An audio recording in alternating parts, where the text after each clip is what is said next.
Welcome to another edition of the Heron Outlet. She is Alex Winley, he is Austin Robillard, and I am Ian Hess.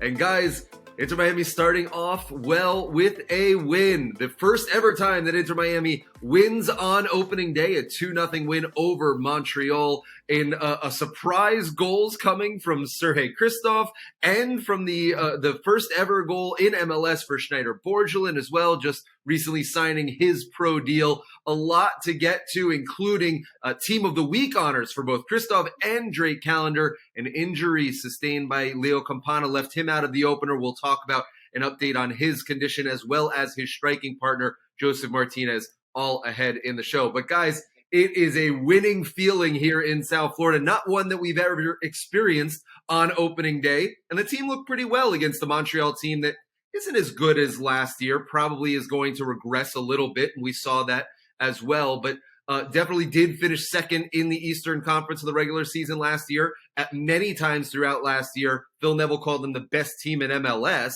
and they bring a lot of players back. We saw Victor Wanyama, their designated player, really solidify the park for them. They got plenty of chances, 6 saves from Drake Callender, but ultimately timely goals. One from a set piece, dare I say, a corner kick that wound up finding Sergei Kristov, who knocks it in. And then later in the game, after Schneider Borgelin comes on, is able to finally, Ariel Lassiter hits the post, Borgelin gets blocked, but then the third time's a charm as he knocks it into the back of the net. A 2-0 win, and one of only 4 teams to win by multiple goals on opening weekend. A clean sheet for Drake, a multi-goal win. We have to be happy with the results from week 1.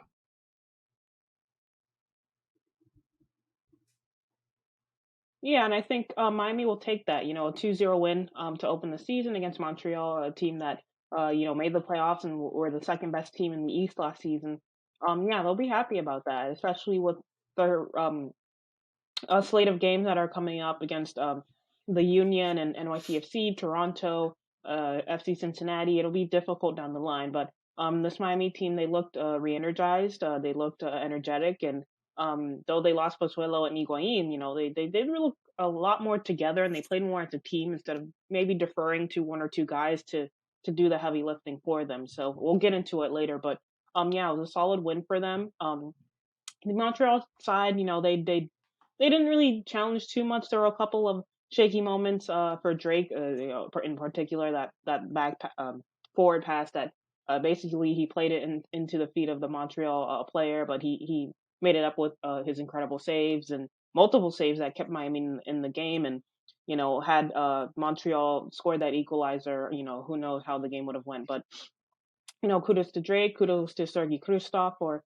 getting his first goal. He was holding down that back line, which was really good to see. Miami's back line last year, sometimes they were leaking goals, and Ian, you wrote a piece on the Heron Outlet Substack about that Damian Lowe trade, and it came full circle really with Schneider Borgelin scoring, and Damian Lowe getting traded, and Kristov, his replacement, scoring, and that Lowe trade with Borgelin and his homegrown rights, he scored on the day too. So smart thinking from Chris Henderson. It came full circle, and it shows that the direction what direction the team is going in regards to player acquisitions like that. So yeah, that game really had it all, and it was a sellout crowd at Drive Pink, so I'm sure the fans were happy too.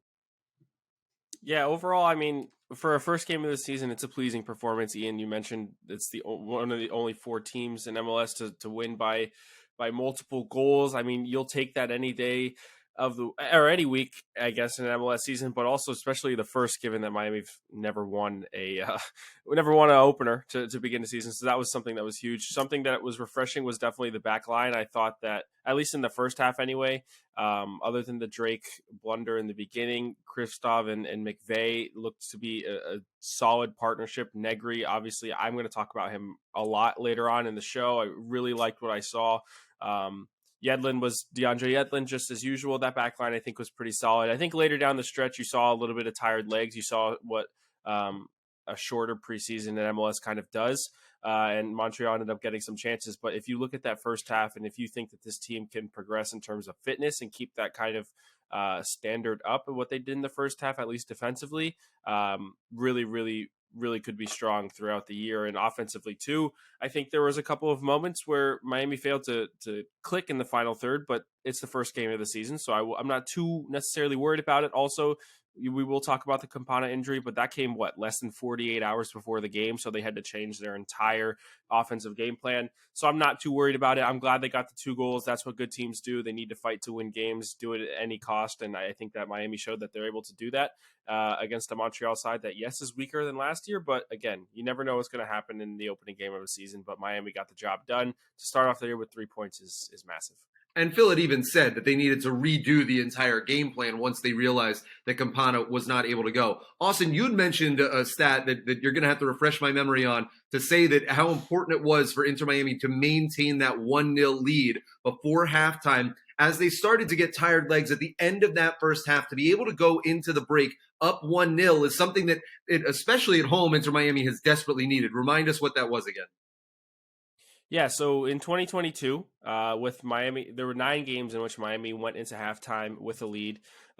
7 of those ended up being wins. 2 of those ended up being draws, which makes 0 losses. And I thought that was one thing that everybody should keep an eye on because of the fact that, one, we know this team has a tendency to give up goals right after they score, almost immediately. And they almost did that, actually. If you go back and watch the game, which is great, by the way. MLS, you can watch the replays on the Season Pass thing on Apple TV, which is awesome.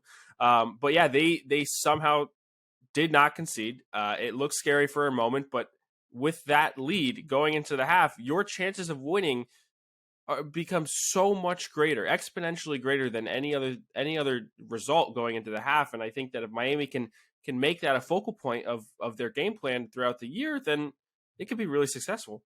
Alex, I bring that up because Drake Callender came up with that big save when it looked like they could have conceded like right immediately, as Austin had said. And he comes up with 6 saves throughout the game. Team of the week honors for him in week 1. And, I talked to him after the game about this. So often last year, it felt like he had such great performances, such great shot blocking performances, except for that one little one that happened to sneak in. And sometimes that was the difference between a draw and a loss, or the difference between a win and a tie. And for him to be able to get that confidence in clean sheet, 1 for 1, 100%, 6 saves is a he was one of the best from when he started last year in terms of saves and save percentages. Looking at the advanced stats, you would look to say, okay, maybe he should have had at least 5 of those 6.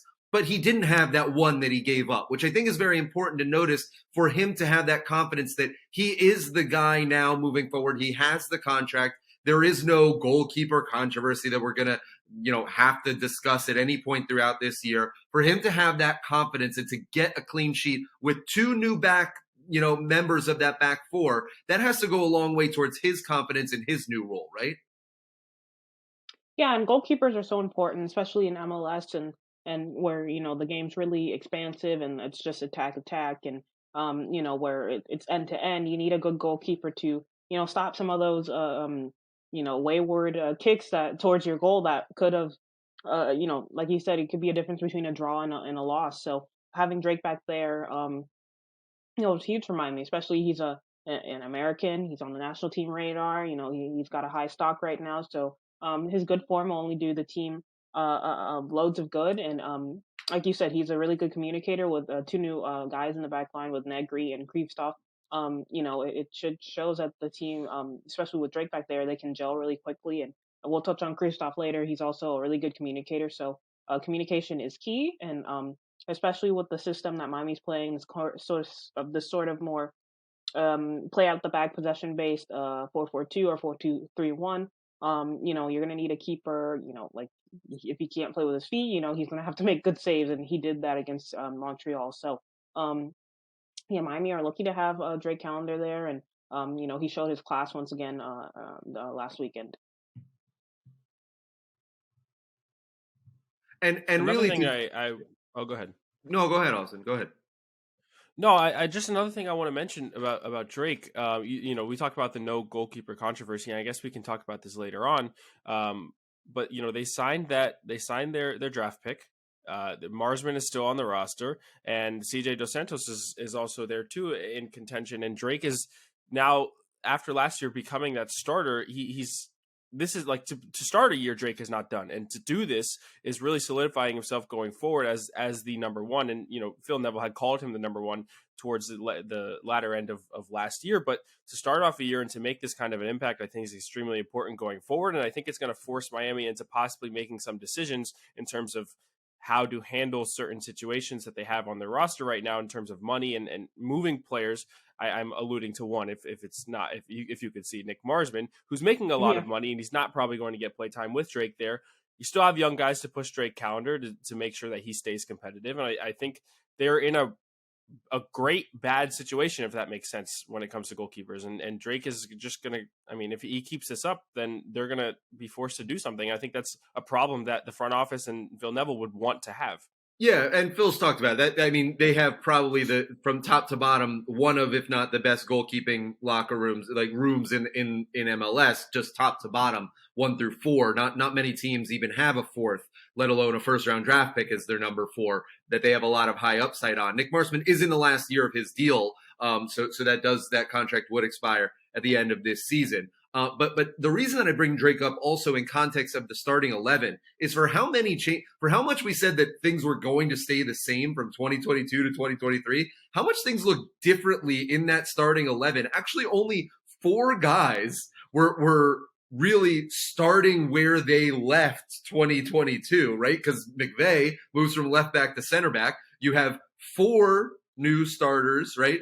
In Negri, Christoph, Stefanelli, and Joseph up top. You have a returning Pizarro. You have Coco, who we hadn't really seen play much of, if any, at all last year. So it was really, for the most part, I would argue 7 out of that 11 were brand new guys that you're instituting in. Both goals come from newbies, right? We saw Christoph and Borgelin. Benjamin Kremeshi comes on late, right, and gets some action as well. So there was such an influx of new guys. We've talked about the stability in this offseason. I found it a bit striking, and Alex, you alluded to this point, which I thought was great, how both goals came directly from the Damian Lowe trade, right?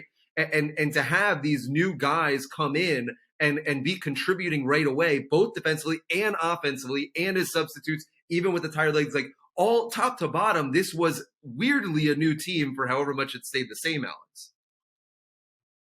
Yeah, and it's no shock. Chris Henderson, Phil Neville, this offseason, they specifically wanted this. They wanted continued continuity, but still adding some new and fresh faces, and they got that with Joseph, with Stefanelli, with Negri, with Sergi, and even Pizarro coming back, he played well. I know he will give him flack, and we did on the show, but he's showing his that he's capable of contributing, and he didn't score, but he was very active. He was running. I think it was the 80th minute where he was still picking up the ball and trying to drive into the Montreal 18-yard box. So Miami have some options, and even with the Campana injury, there are still guys like Borgelin, Lacava, Robinson. That they can, start, and Coco Jean even, that they can start up there, and they're just really deep. Like they're 3 guys deep in each position, like goalkeeper, even in defense, there's only 5 guys, but still, if Kristoff is out, Mabika can play there, or Ryan Saylor, and when Ian Frey gets fit, they're deep there. Fullback Negri. Neville, obviously Kieran Gibbs did terminate his contract. There's just so much depth around this team now, which is going to be helpful for them in the long run. But at the same time, it's a continuity from last year, and although a couple of guys have left, it still feels very familiar, and the guys look very together. And every time we're at training, they're always laughing and joking around. Even the goal celebration, you heard a Ukrainian Sergei Kristoff scream "Vamos," which is obviously, I don't know if you speak Spanish, but like it just shows that like he's getting along with the locker room and the players and the culture that they've set. So it's good vibes for Miami, and the players they're buying into it, and it showed on the field, and hopefully against Philly it'll be 10 times more difficult, but they have that camaraderie and togetherness that, even if they sneak out a draw, like that's still a win in Miami, considering, the fact that Philly are one of the best teams in the league. So, it's just a testament to Chris Henderson, the coaching staff, the scouts. How they've carefully crafted this roster, even with the sanctions. And next year the sanctions are done too. So imagine the extra money they're going to have to be able to fill out the roster if their summer this season goes according to plan. But yeah, it's just really cool to see them build from that foundation that was torn down in 2022 to now against Montreal. These new guys coming in, it was pretty seamless.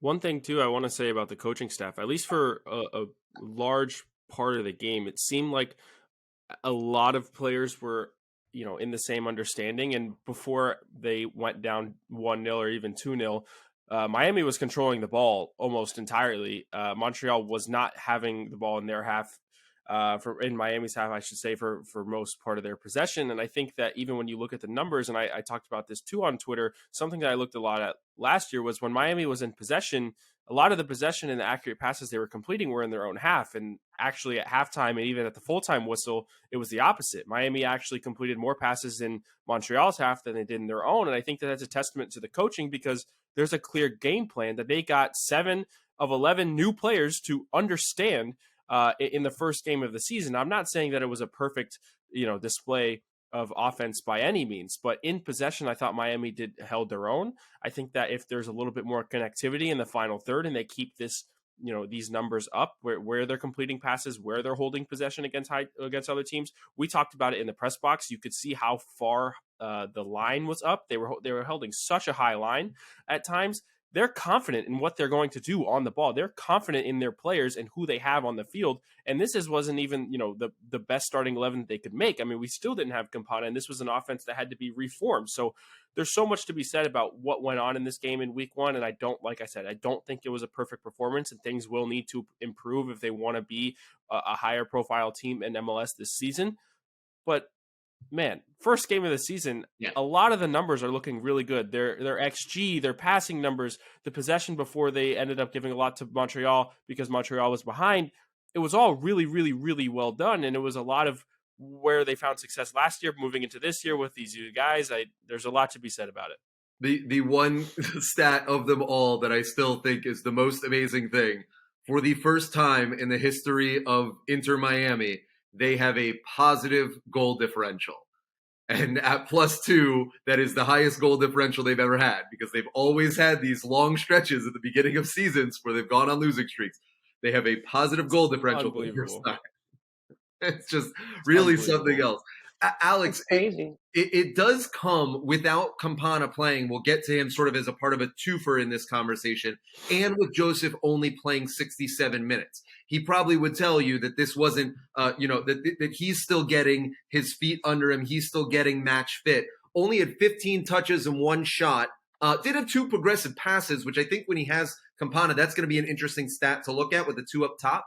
But he did it with Coco and Stefanelli instead, which I found interesting. Phil had said after the game that they had hoped to only get him around 55, and you could tell by the 60-minute mark it was really done. That to get to 67 was kind of pushing it there. And hopefully, he said about 2 to 3 weeks away from a full 90 for Joseph.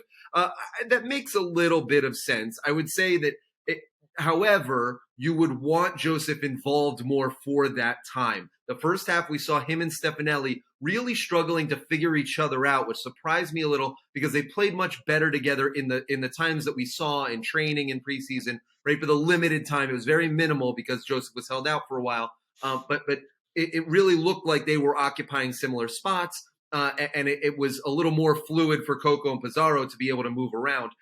Just in terms of Joseph, what should he be, or where can he find those, I guess, different spaces that he wasn't occupying in the first game so that he can be on the ball more? Because you saw in those couple of passes that he was able to make, the creativity, even sometimes when he doesn't touch the ball, he just dummies it over, and that can lead to a great opening for him.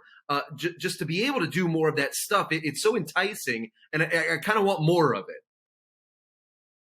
Yeah, Joseph just needs to continue what he's doing, honestly. I know Stefanelli and him, they were occupying the same spaces if you look at their heat maps and passing charts on MLSsoccer.com. But I think with Joseph, he's such a dangerous player with center backs. He always plays off the shoulder and drifts wide. They don't know how to mark him specifically, like a Campana or Borgelin. They can usually back them up to goal, and it's pretty physical. But with Joseph, he's more of a sly player. He'll play off the shoulder. He'll drop deep, not like Higuain deep, but like he'll just drop maybe at the top of the center circle. Just trying to get into play. He'll play off the shoulder or the back of the opposition back line a lot. With Stefanelli, Stefanelli, he was a little too eager. Like he was all over the place. If you look at his heat map, he was doing a lot. He took a couple of shots. He was trying to hit long balls. He tried a couple of Hollywood passes. I remember specifically one time Stefanelli was on the right flank, kind of free, and Joseph was making a run in behind off the shoulder, and Stefanelli tried to curl the ball in behind Montreal's defense, but it just wasn't enough curl, and it didn't quite get to Joseph the Montreal goalkeeper ended up saving it. But they just need to get used to each other. Honestly, it's like when you play pickup soccer and you're getting used to the flow of the game. I think that's just it. I don't think it's a tactical thing. I think it's Stefanelli's eager, and Joseph. He's not Campana. He'll play off the shoulder. He won't go into back to goal. And he's only about 5'8", 5'9", 5'7", even I think 5'9". I'll give him a little height there, but I think he's like 5'9". But he's not going to beat anyone in the air, even though he has a really incredible jumping skills. He's going to play off the shoulder, be a little physical. He's got a low center of gravity. He's not going to go play back to goal, so he's going to have to, like I said, play off the shoulder. Stefanelli, he's just going to get used to him. And I'll notice about the formation, it was less of like a 4-3-1-2 and more like a 4-2-3-1. Looking at Coco Jean's heat map, he was really on the right flank, and Pizarro, he was almost playing as a 10. He was drifting inside a lot, but he was able to do that because Mata was slipping into that left back role with Negri pushing up. So Pizarro was able to cut in a little bit more. So it was a back four, but with Jean Mata playing as a deep lying playmaker in that traditional fullback spot, but Negri was up hugging the touchline, and I think that gave Inter Miami some interesting passing options and progressive passing options, and that also saw Joseph, and I think because of that, Joseph and Stefanelli took up the same positions because of the way the team was situated, and they just all wanted to get on the ball at the same time and get runs in behind. So against Philly, they may do something similar. I know Philly, we'll touch on them later. They play a really physical game. Lots of long balls, lots of pressing. It'll be, hard for Miami, but it's not like Miami can't also play very physical with Gregory in midfield and Kristoff looking very intimidating. So I think it's just down to tactics and getting a feel for each other. Stefanelli, very intelligent player. There are a couple passes he tried that just didn't come off, and I think that's just due to fitness. We saw him cramping up around like the 55th minute. So I think once fitness comes and that repetition comes, and Campana comes back, that those attacking sequences will go a little bit more smoothly. Reverting it back to Joseph just for 1 second, I think Phil mentioned it post game. Wherever Joseph is on the pitch, whatever space he's occupying, he requires a defender's attention. Like, there are eyes on Joseph. There is a body on Joseph. And I think that I guess we could talk about it later going into the Philly match.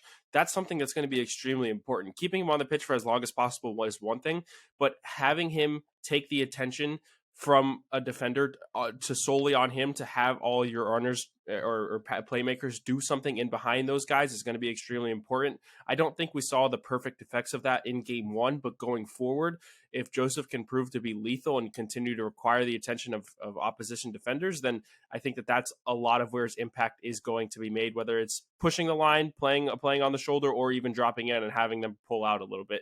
One way or the other, he's such a lethal attacker that everybody knows who Joseph Martinez is. He's going to require the attention of a defender, and I think that's going to be important going forward, especially when Campana comes back. Well, that's the thing, right? Campana not being there. This was specifically designed for Martinez and Campana together. The whole two-striker system is, and it's amazing to think with all the attacking options that Inter Miami has. Ariel Lassiter came on and looked very good coming on as a super sub. I think that role is going to fit him phenomenally when Campana comes back as well.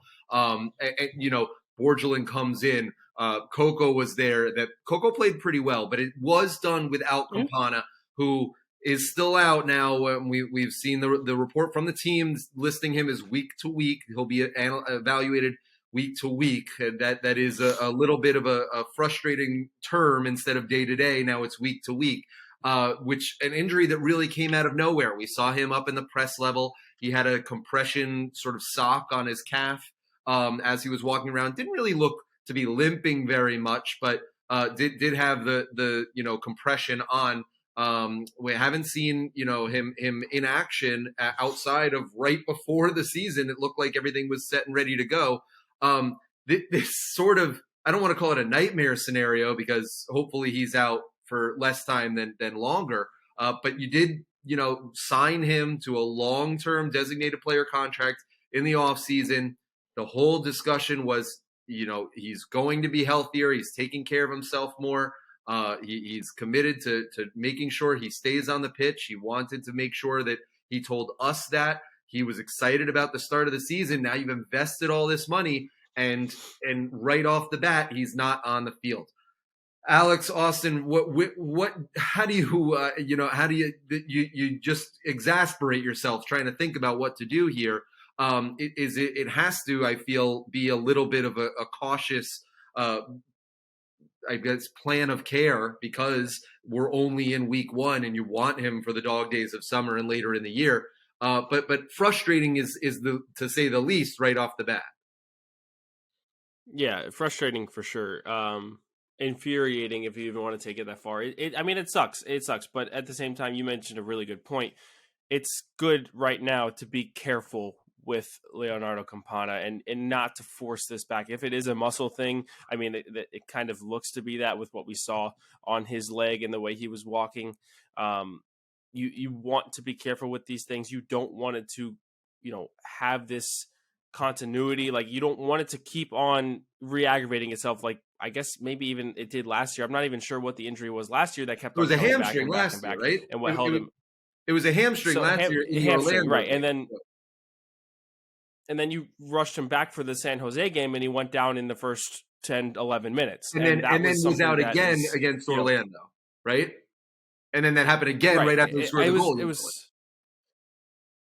It's all over the place. But that's the thing. You don't call it day to day. Call it week to week. If you want to call it multiple weeks out, whatever, just make sure he gets back to 100%. Like you said, you signed him to a full-time DP deal. He's going to be here for a long time.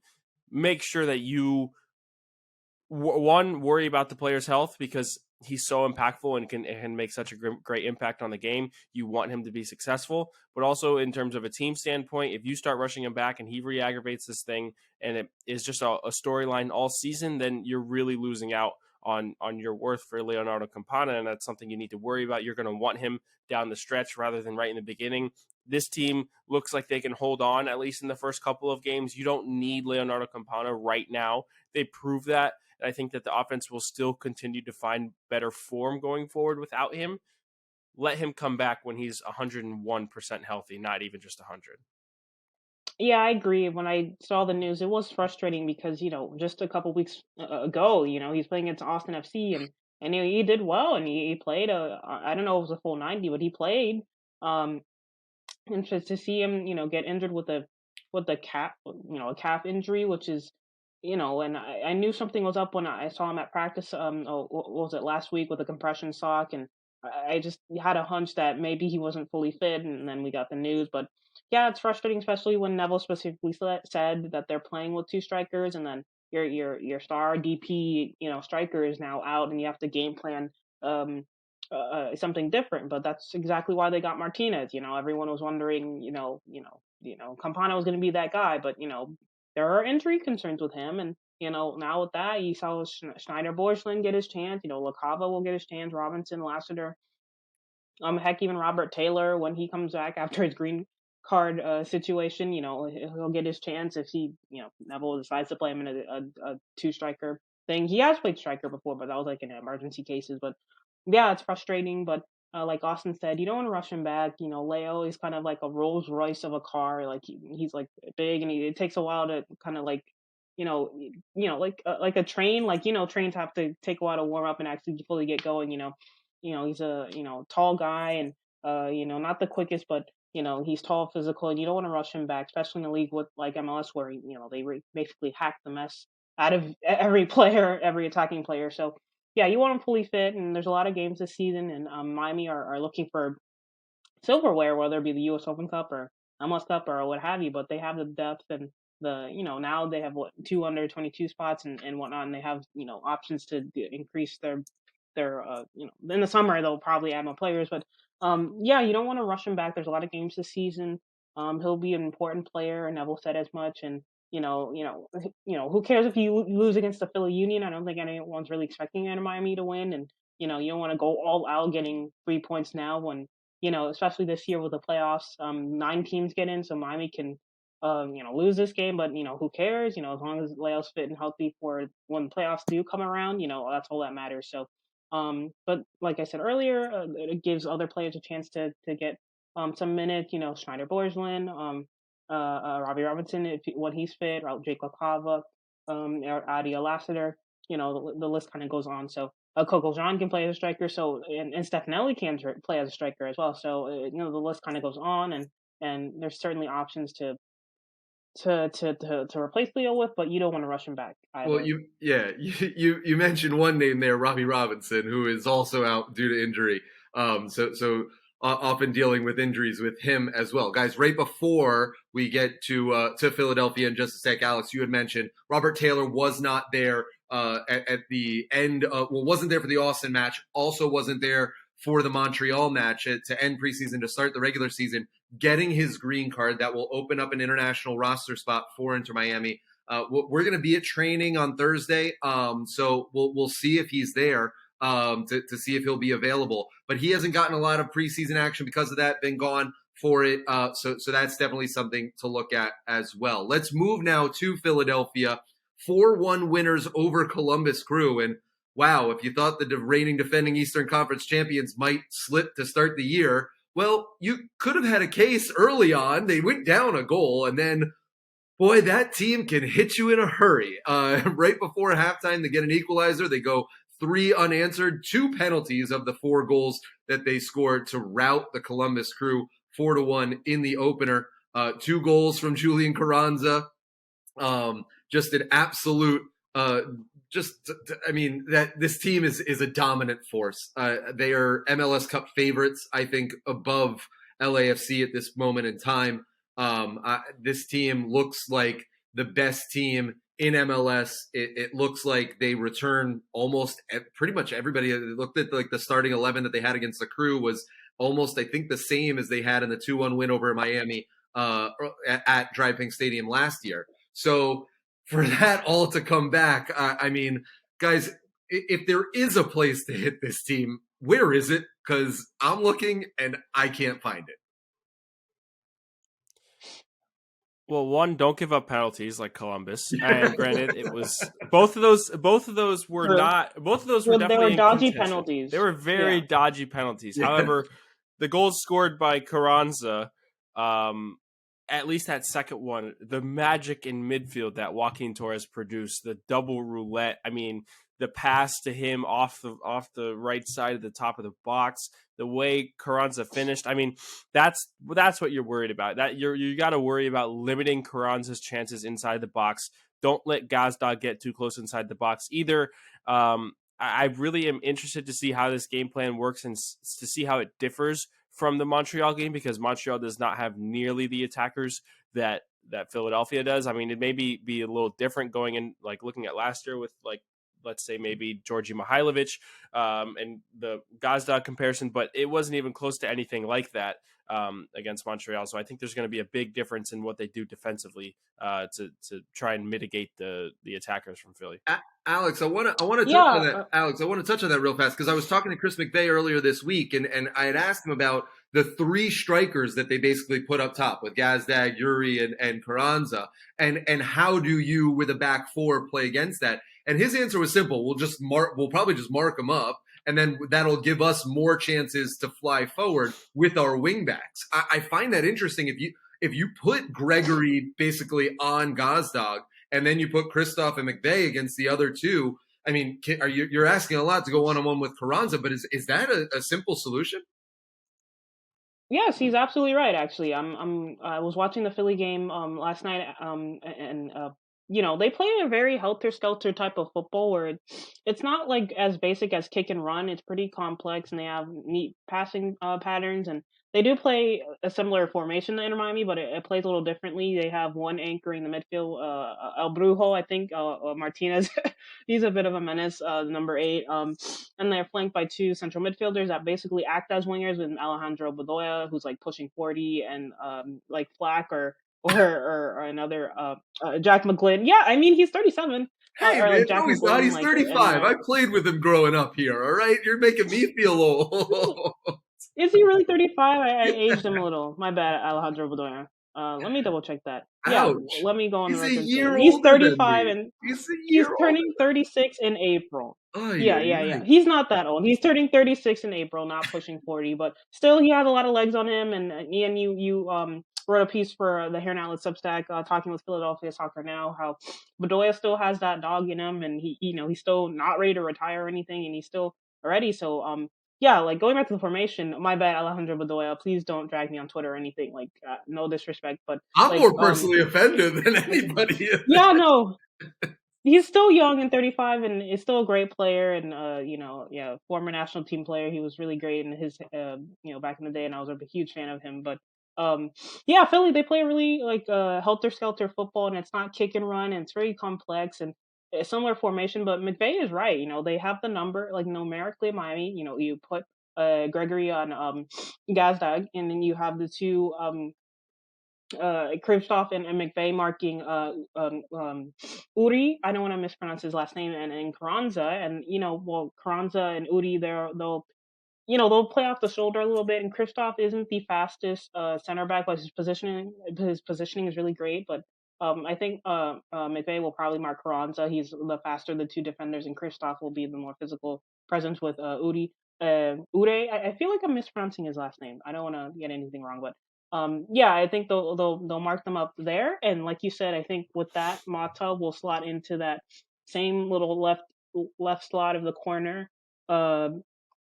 On the left hand side there, and you saw how high Negri was pushing up. With Philadelphia playing with no wingers, and similar to kind of Miami, depending if they go in the 4-2-3-1. They can push up, and Negri will not be afraid to take a shot or anything. So, with Philly playing with no wingers and that humidity and if there are two central midfielders that essentially act as wingers are tired of tracking back and pressing. Those two, Yedlin will get up, Negri will get up into the final third. Yeah, Miami could be at an advantage at that, but they're going to be crossing into the box to a 5'9" Joseph Martinez, who does have good jumping ability, but you know you would want Campano or Borson in there, so they may try to calm the game a bit down, play more possession based. Philadelphia, they want to make the game messy. They want to stretch the game and play in transition, which is sort of a fear of mine with Miami.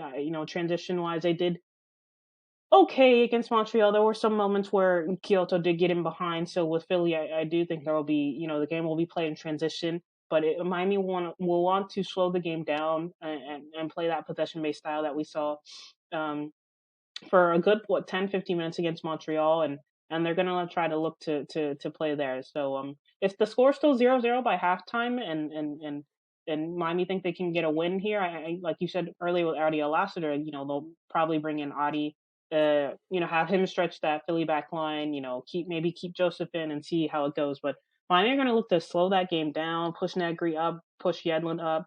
Gregory's going to have a massive game in that midfield with Gazdag and Carranza and Ude.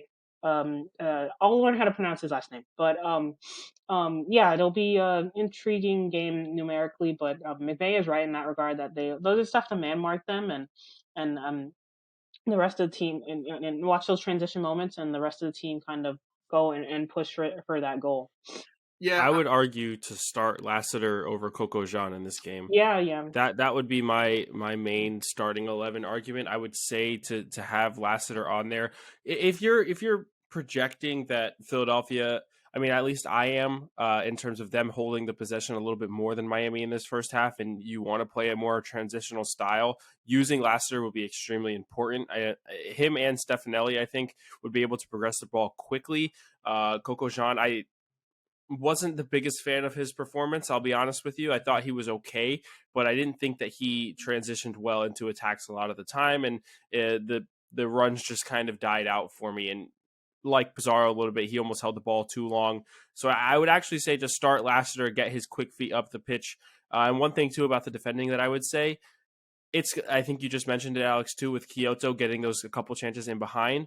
It's going to be really important in my opinion, for the two center backs and whoever's on that back line to stay conservative and keep the ball and the players in front of them, use their positioning to their advantage, because if you let them get in behind, they are going to score 100%. Any ball in behind with an attacker like Gazdag, Ure, or even Carranza inside the box, they're going to test Drake Calendar at the very least, and most likely score. So I think it's going to be really important for McVay and Kristoff to keep the ball in front of them, keep the players in front of them, and be extremely compact and conservative. Yeah, can I argue against Lassiter there for a sec too? Then, and I'll sort of argue against myself in the same sentence. But to me, the idea of putting him up there, it's almost a little too reckless in terms of speed with Lassiter, with Martinez, with Negri, with Yedlin, with Stefanelli. You're almost going too high, and then you could give the over the top ball coming back. Now, I'll argue against myself. Yep,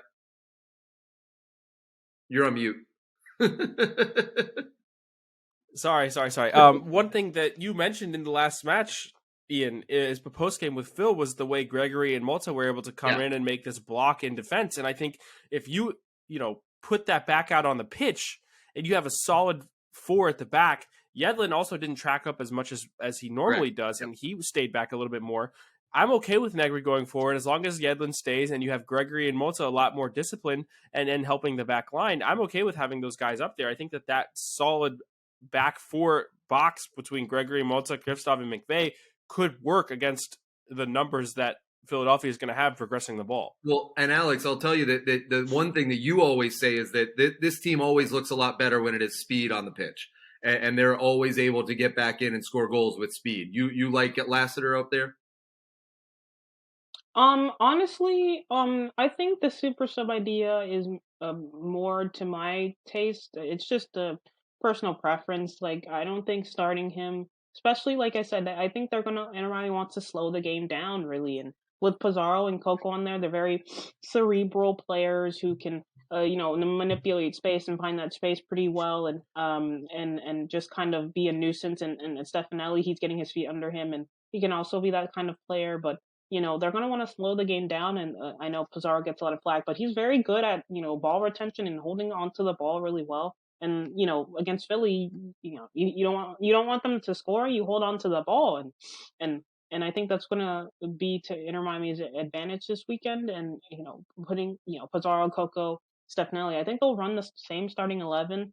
Maybe they'll switch it up and start Borgelin to give that physical presence up there. But I think it'll be the same starting 11. I think you need to keep possession. If it's, like I said, halftime 0-0, 54th minute, Miami thinks they can nab a goal, then you can bring off Stefanelli if he's tired again, and then switch to a traditional 4-2-3-1. Have Lassiter on that left or right wing.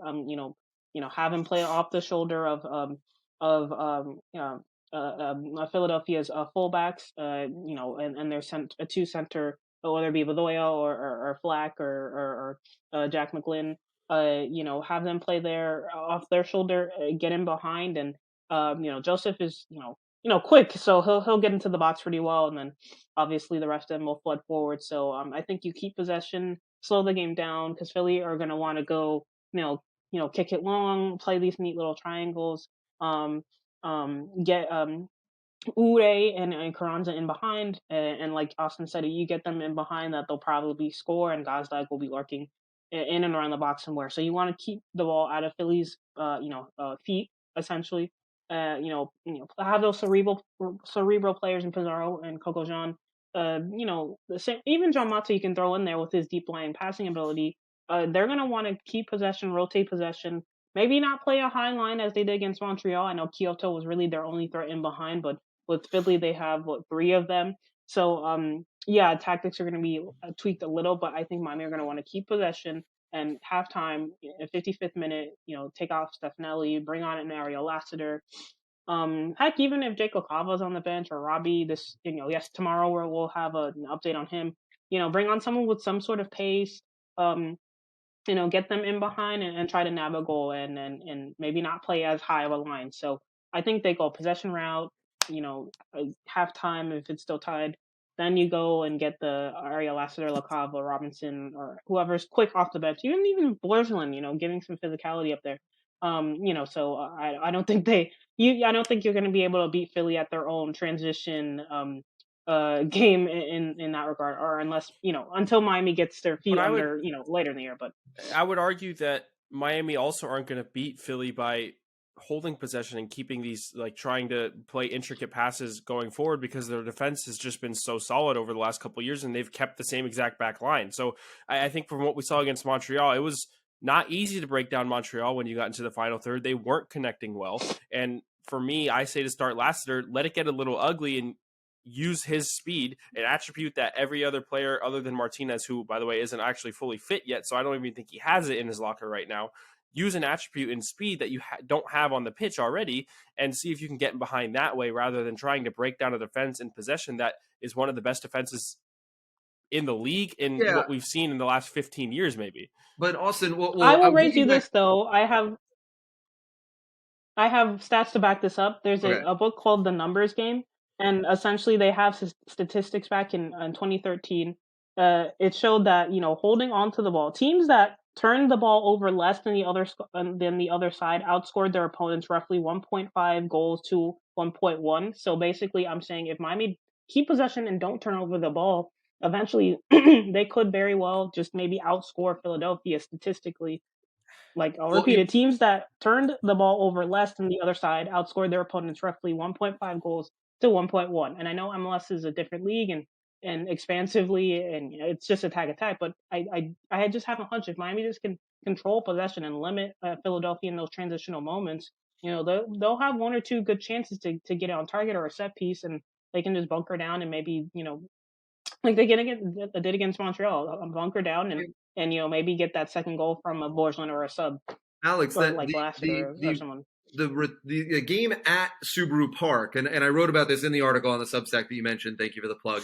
That game that was a 0-0 draw last year was one of only 5 teams that got a draw at Philadelphia. No team beat them last year in Subaru Park. But how they got that 0-0 draw was very similar to what Alex is saying. They slowed the game down. They had 56% possession. They had more than 100 total passes, more than Philadelphia did. And Drake stood on his head and had 8 saves. And that was basically the way that they did it. Now, also remember that game was played without Carranza and without Uri, so that changes a lot. I'm not saying anything to that. And mind you, Carranza didn't start the return leg back here in Philadelphia too. He came on in the 61st minute, the game that Philadelphia won. So that is I hear what you're saying, Austin, in terms of with that firepower up top, it only takes one to ruin your day. And that's a lot of firepower being thrown your way. But that was the recipe for success to get a point last year against this team.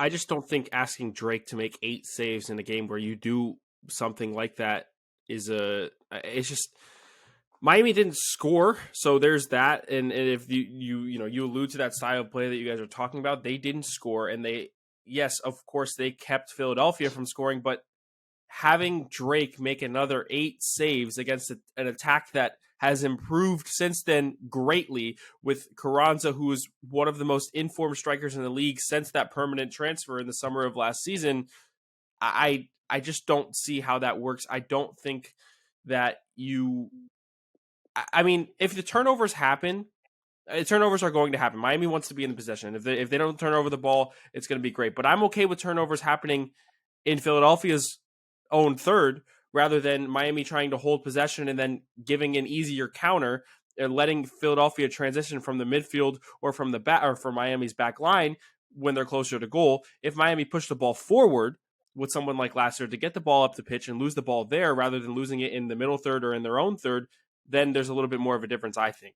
I get it. I just still think that it's too early in the season to be making a drastic change like that. Like you saw, You saw a style. It's not a drastic change. It's just it's not too much of a drastic change. I'm just saying put Lassiter on the pitch and try and feed him the ball in either wide areas or in areas where he's splitting the defense and push it forward through him, because I don't think that you had the speed to do that. And if you keep the ball in front of the Philadelphia defense and trying to hold possession in front of the Philadelphia defense, you're going to struggle to break them down. And if you don't score in this game, you're not going to win, and you might not even get a point. And I think if that's the goal, they're going to need to try and score. And if holding the ball is, I just don't think them holding the ball in front of Philadelphia's defense and not having these transitional moments is a recipe for scoring a goal, not against Philadelphia. Yeah, but at the same time, I don't think Miami's going to out firepower them in transition. So, like, Philly won the game stretch, and if Miami play a transition game, like, they're going to get stretched, and they're going to leave, Gregory Kristoff, Yedlin back there with, you saw how many times Negri was, out of position, and I don't say out of position like he was bad, like he was just up there in the Miami's attacking third, and see how Montreal were able to break, and if that was Philly, like, they would have capitalized on that. So that's the biggest fear, is that if Miami, they play transition, Negri's up there, and Miami lose the ball in their final third, and Philly play one long ball over to Carranza or Udi, or Gazdag, they're in and behind. So Miami, like I said, they're not going to beat them in that transition game. So my idea is play like his mid block, not a high line, keep possession, have those, have the Pizarros and Coco Jeans just kind of hold on to the ball, try to get Justin behind possession wise, because like if Miami lose their ball in their final third, then if they're in possession, 9 times out of 10 they'll have numbers back. But if they're playing in transition, the game gets stretched. Gregory's somewhere and he's struggling to get back. Kristoff is not as fast.